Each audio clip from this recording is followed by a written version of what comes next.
Hello, I'm Ross Andersen, Deputy Editor at The Atlantic. Thank you for joining us today for our new digital event series, The Big Story.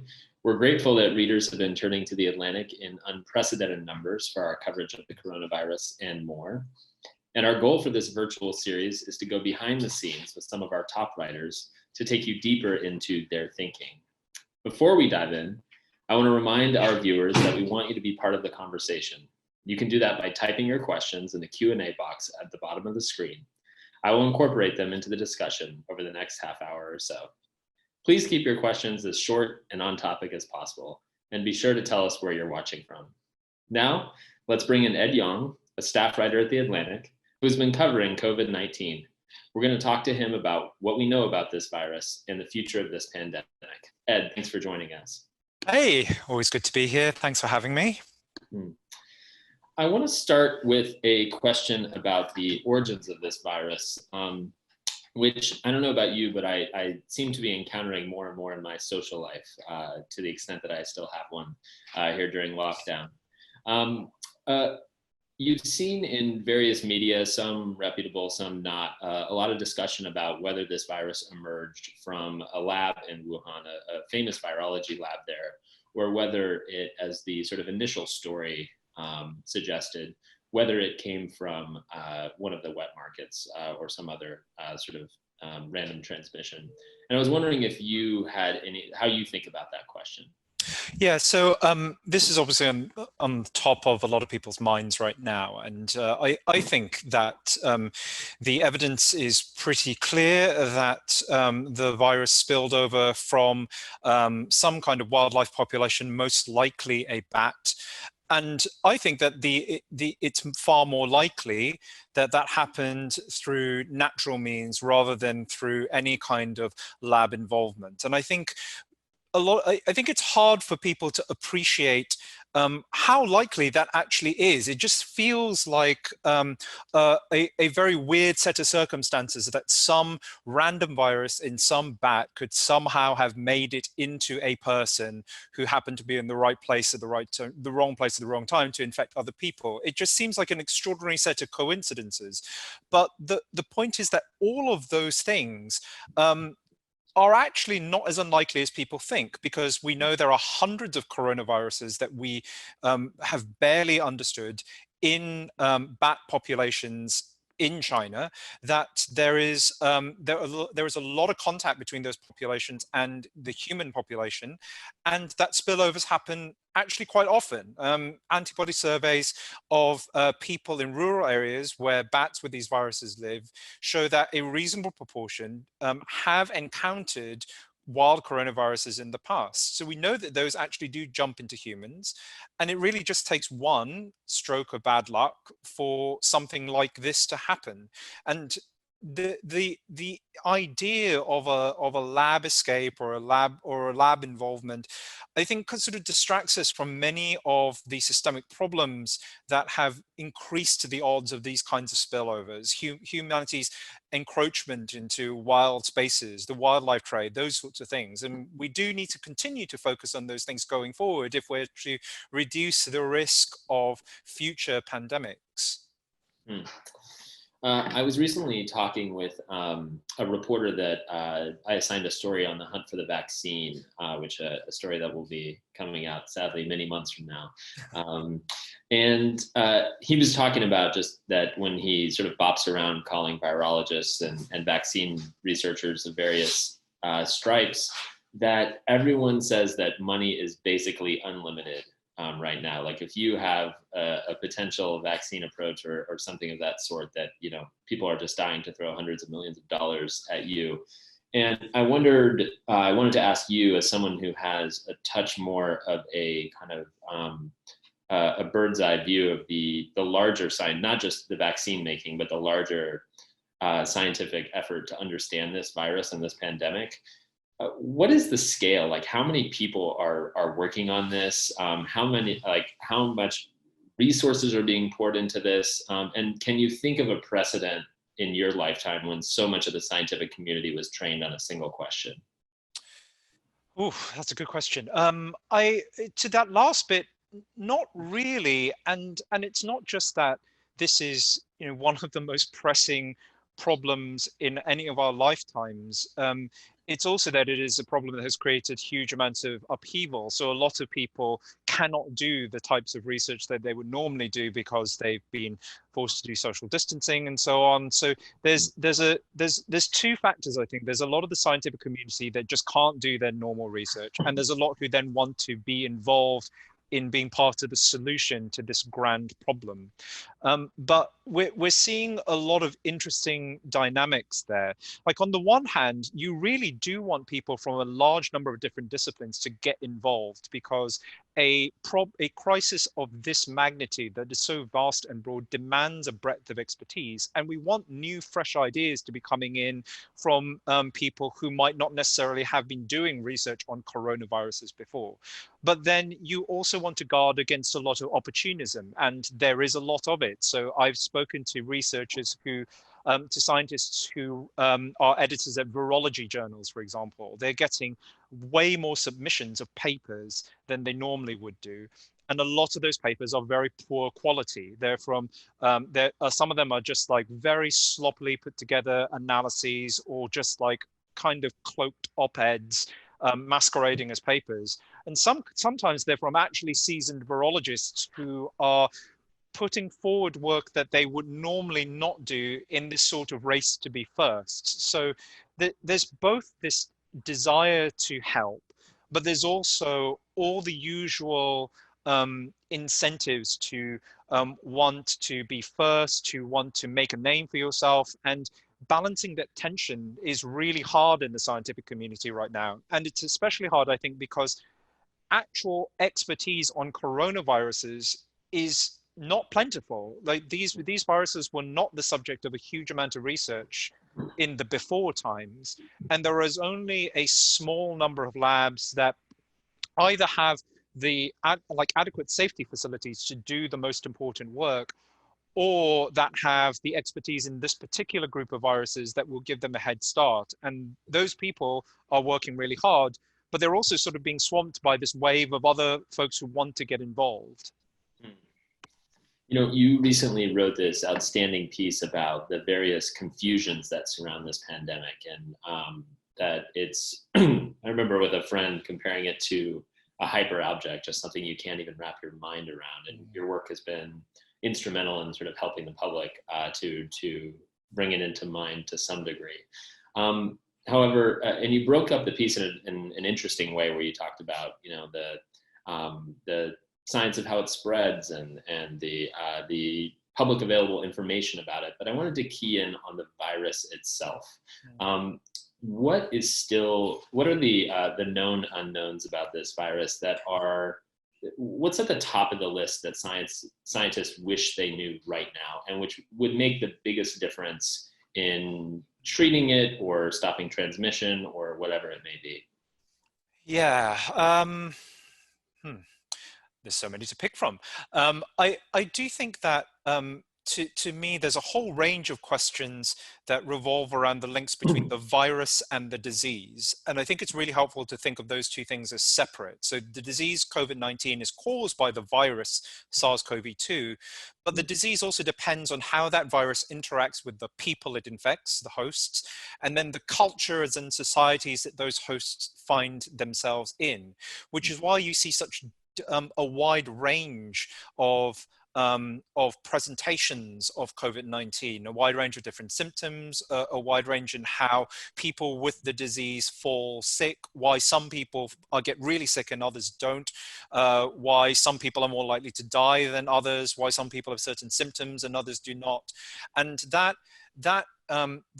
there's sort of this black box between the virus and how people with the virus are experiencing it, that I think we need to unpick. And that's a combination of like basic virology, so understanding how the virus causes disease, but also then understanding how that plays out in people with different genetics, who live in different parts of the world, who have different comorbidities. And I think that will go a long way to explaining some of the weird trends we're seeing.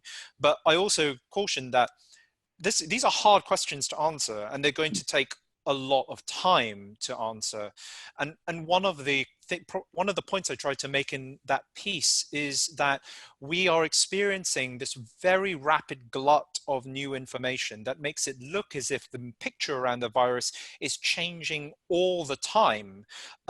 And I think that's a distortion of the actual scientific process, which does judder as people slowly amass enough information to reduce our uncertainty.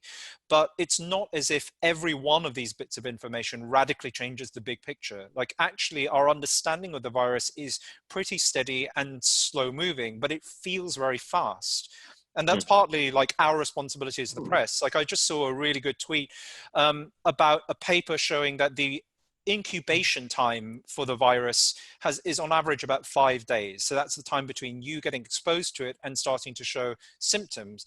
And that is completely what we'd expect. Like, it's sort of what people have been saying for a while.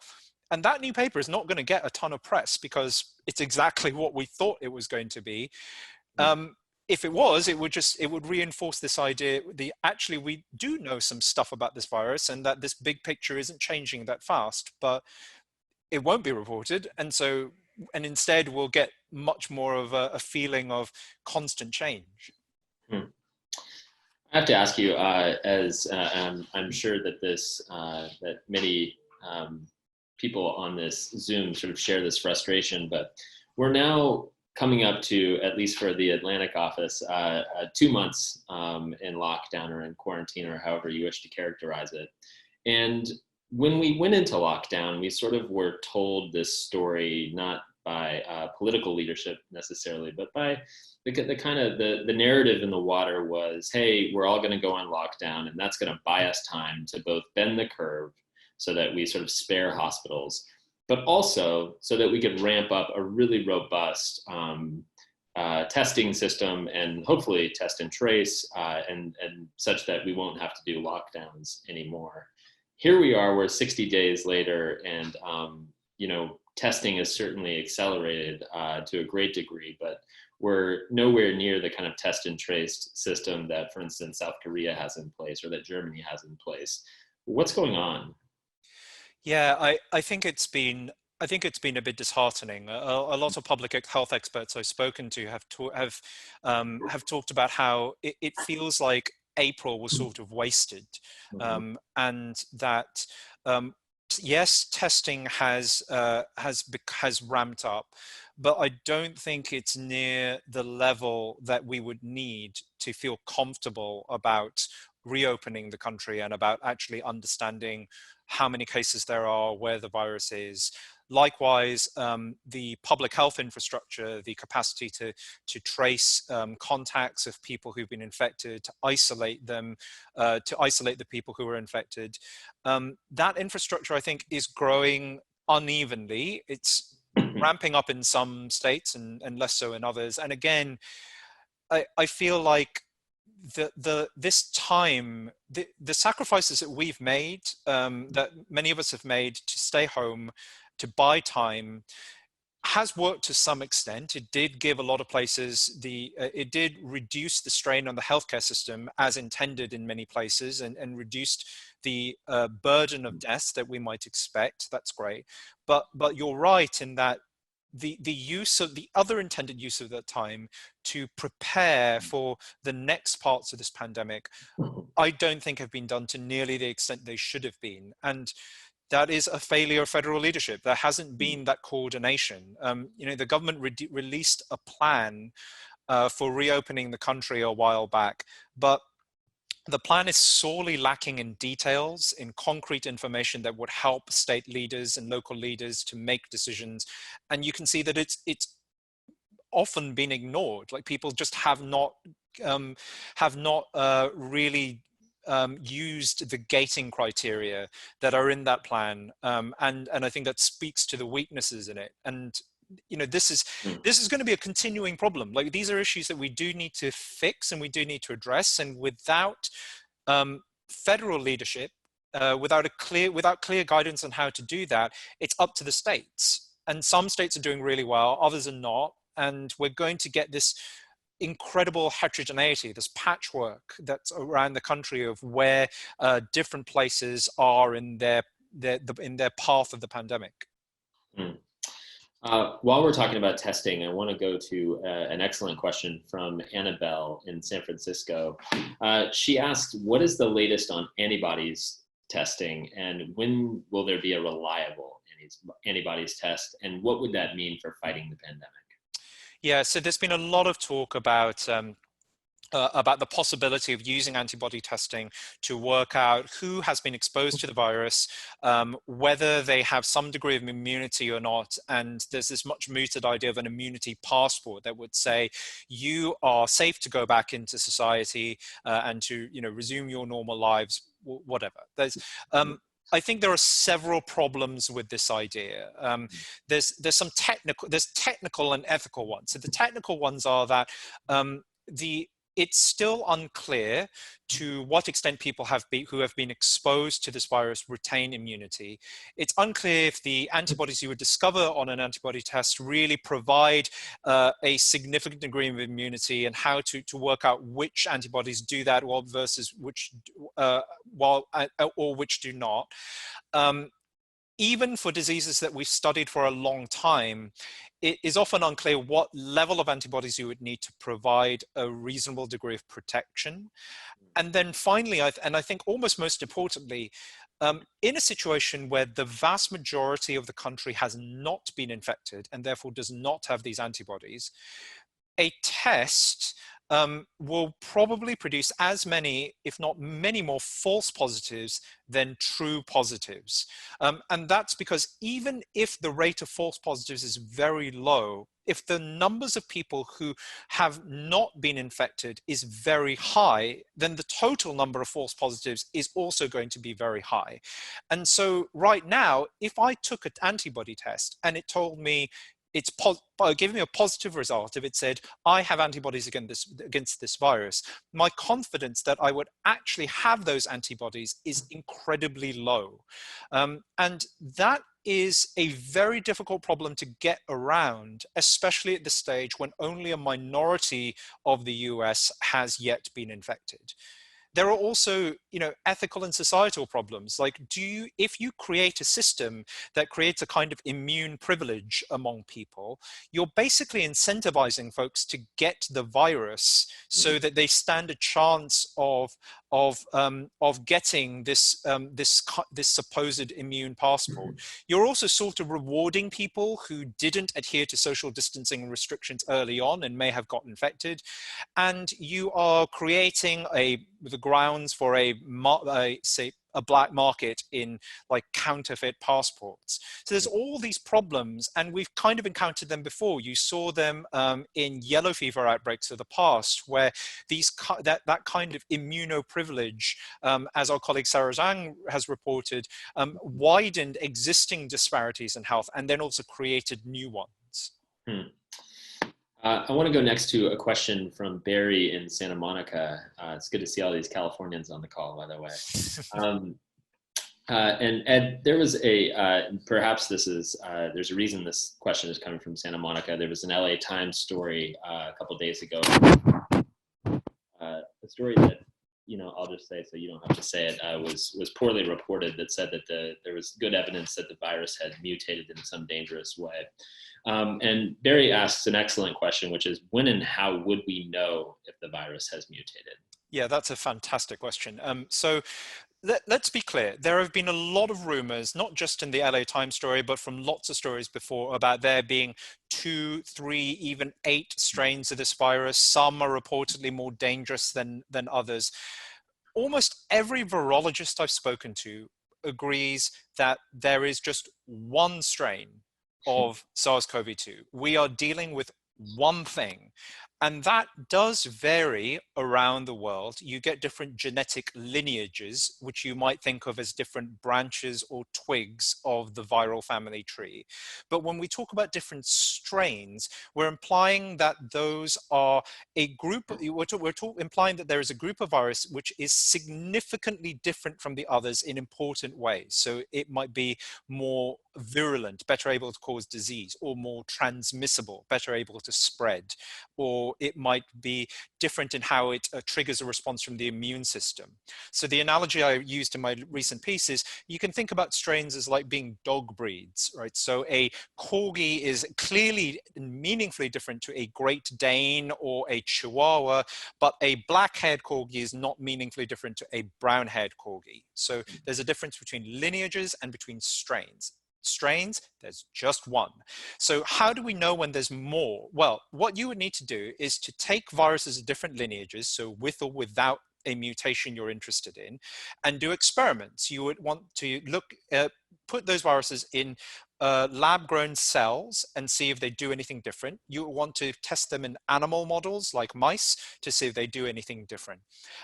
You might also do a large epidemiological study where you look at different populations of people who have been exposed to viruses with or without those mutations, and you look at whether the pandemic has done anything different in those groups of people. That is a difficult study to do. It requires thousands, maybe tens of thousands of people, good clinical metadata. It requires the two groups to be very well matched so you can be sure that it's the virus that is causing differences. The bottom line is that both of these types of evidence, the experimental and the epidemiological, take time. They're going to take months to get really solid answers, and you want to see independent lines of evidence from different groups of researchers before coming to a firm conclusion. So what I would say to readers and people watching is that if you see bold claims about there being multiple strains of this virus, and that those strains are bad in some way or good, better in some ways, within the next few months, you should take those with a massive grain of salt, because we won't have sufficient evidence within that time frame to make claims of that nature. And maybe we will in the future. This will be an important thing to note. But for now, it's unclear, and it will be unclear for some time. And I do also stress it's a distraction from a lot of the things we need to be focused on. All those public health measures that we talked about, test, trace, isolate, those are going to be the same, whether we see a strain with a slight difference in virulence or transmissibility or any of those other issues. The virologists I've talked to who specifically studied this stuff have said that this is a thing that you need to work out like next year, maybe. Like right now, you want to be focused on finding vaccines, on therapeutics, and on instilling, on building up the capacity to do those public health measures. The strain stuff is not the thing you should focus on right now. Let me ask a dumb, possibly too technical follow-up, which is, why can't you do it by just sequencing the genomes and looking for some rate of mutation? Yeah, so when the difficulty is that you've got a lot of confounding between the genetics and the epidemiology. So this one mutation that has been the subject of, that was the subject of the LA Times story and others, it appears at a point in the virus family tree before the virus moves from China to Europe. So the massive spread of that mutation could be due to the virus with those mutations being more transmissible, or it could be due to the fact that it happened to be in the right person who triggered off an explosive spread of the disease in Europe at the right time. So it's either that the virus is doing something different, or that the virus just got very lucky because it happened to be in the right host at the right time.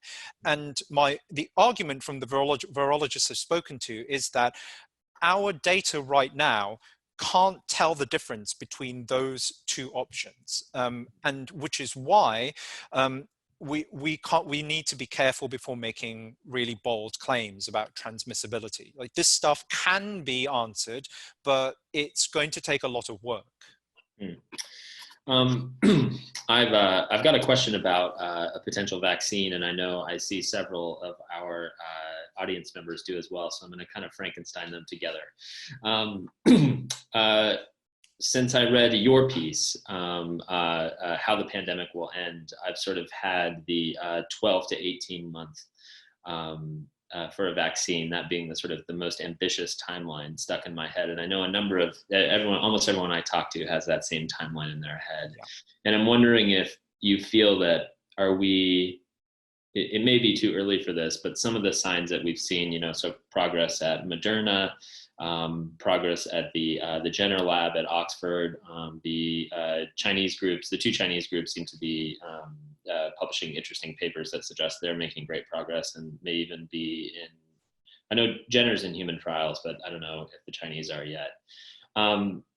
Do those sort of benchmarks, do they count as benchmarks, such that we can feel better or worse about that 12 to 18 month timeline? Yeah, I sort of, my gut feeling is neither really. I feel much the same about the timeframes that have been put forward. As you say, 12 to 18 is something that many people have said. Others have made a case that you could accelerate a little bit, or that maybe even that 12 to 18 is too optimistic and it's going to take a long time. Like 12 to 18, from the people I've spoken to, is the framework for everything going really well. And it's the framework for getting a thing that we can be confident in before then all the challenges of getting people to actually put it in their arms, or like distributing it and all of that. So there's a lot of challenges there. And my sense is that these early benchmarks, these early moments, are not the most difficult ones. Like you can sort of accelerate those, but then actually doing the rigorous research needed to show that a potential vaccine candidate is safe and effective, doesn't have side effects, provides the protection you want, that is not easy work, and that is something that is very difficult to rush. Like you can be smart about like some of the possible roadblocks about like things like manufacturing capacity. You can sort of do that like next, like adjacently, so that things are ready. But I'm not seeing anything yet that makes me feel radically differently about that long time frame that has long been mooted. Neither like more optimistic or more pessimistic about it. This may be more interesting to me and other media people who are on this call, but talk a little bit about the challenges inherent to reporting on this story. The most obvious one is that you're stuck at your house with your giraffe back there, but give us a sense for what's been difficult about following this. Yeah, I do think it's not hyperbolic to say that this is the biggest story of our times, and it is so multifaceted that it is very difficult to fully grasp. Like I made the point in the piece I wrote about why the coronavirus is so confusing, that this is a story that is too big for any one person to comprehend, except to report in it. I kind of have to try and comprehend it and then keep on top of it on a regular basis. And it is a thing that involves virology, epidemiology, social sciences. It involves our understanding of what different countries are doing, of the inequalities that are underscoring a lot of the patterns we're seeing. And trying to do several consecutive big sweeping pieces about it while being accurate and also respectful of all the different disciplines and ideas that feed into this problem is really hard. But I do think that this is the job. This is what we've been training for ever, without even really knowing it. Like, this is what good journalism should be able to do. This is what I think we at The Atlantic try to do, not just to say, here is what is happening, but to guide our readers into how to think about what is happening, to shed light, not just create heat. And I think that it is very hard. I'm not going to pretend that I'm sleeping well, but I'm glad to be in a position where I get to do something that is important and relevant, and in many ways it is a privilege to have a clear sense of purpose during this very confusing and uncertain time. And I hope that the work is useful to people. I specifically try and write it to be useful to people. Like the idea behind that piece about why the coronavirus is so confusing is both to acknowledge to readers that this sense of uncertainty and anxiety you're feeling is legit. Like there are reasons why you feel as if everything is changing, why it's hard to work out who to trust, and why it feels like the ground is constantly shifting under you. But it doesn't have to feel that way. And I hope that the piece gives people a solid island from which to observe these quick changing waters around them, and also gives them a framework to interpret not just what they've seen so far, but what they're likely to see in the future. I hope it's steadying and sobering for all those reasons. Mm. I offered you an opportunity a little earlier to give us some hope on the vaccine front, and you flatly Dashed it, refused. yeah. So now I want to ask, tell us about what you're hearing about antivirals and other possible treatments for COVID-19. Is there? I know there's been some stock market enthusiasm around the Gilead drug, which I cannot pronounce and will not try on this call. But yeah, what are you seeing out there? Yeah, I'm seeing, you know, there's definitely a huge there's definitely a huge amount of work, and I think there is a lot of hope that, and certainly, and I would expect a decent drug to take less time to make than a vaccine. So I think it has the potential to change the calculus of how society reacts to this disease and how much of a toll the disease takes sooner than that 12 to 18 month time frame. Not to dash yet another line of optimism for you, but I think it is important to be measured about what an antiviral can or cannot do. You know, the wrong way to think about it is that we will discover some kind of miracle cure for the virus, which then allows everyone to get back out into the world and for life to resume as normal. Antiviral drugs generally don't work in that way. Their effects they're not like antibiotics, which are designed to kill bacteria and which let's put aside the question of antibiotic resistance, antibiotics often have done wondrous things and achieved significant cures. But antivirals are a bit different. Like viruses are harder to treat than bacteria often are. They are a bit simpler and they present fewer vulnerabilities. They're more likely to cause these massive immune overreactions that we've seen as being important with COVID-19. And a lot of antiviral drugs produce modest benefits at best. You know, like we're talking about a small reduction in the proportion of people who go on to develop severe illness, or in the reduction of the length of symptoms. We saw that with Tamiflu, for example, with the antiviral that's most commonly used to treat influenza. Now, that's not to say that small benefits are anything to sniff at. Like when you have a pandemic, when you have a problem that's this big, a small benefit will still be very meaningful. And especially if we can stop people who are very sick from dying in critical care, if you can reduce the proportion who go on to develop severe illness in the first place, all of that will be huge wins, but they will be modest wins. And we should expect and hope for them, but we should not pin our hopes on them. We will still need all of that public health stuff that we talked about. We will still need to wait for a vaccine.